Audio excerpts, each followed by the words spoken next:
Hello everyone, hope you're doing well. Just a reminder, exam 1 is extended till the 25th at end of day, so make sure you do exam 1 before that time. This week, we're jumping into week 9, or chapter 9 and chapter 10, which talk about the medical record and patient confidentiality, HIPAA. So the medical record is an interesting chapter. You don't have any review questions with this chapter, however, I included them in here if you want to do them just as study material.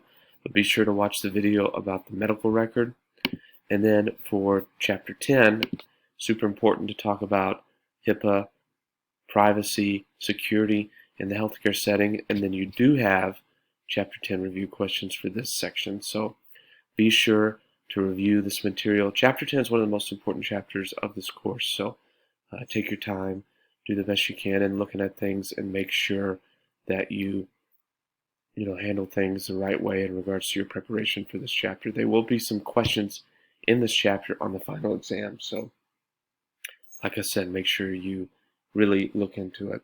If you have any questions, please reach out. I look forward to talking with you when you have questions. So, if you need anything, don't hesitate to send me an email or shoot me a text. I'm happy to help in any way I can. Otherwise, I hope you have a great week. Be sure to finish the final exam, and I appreciate all that you're doing.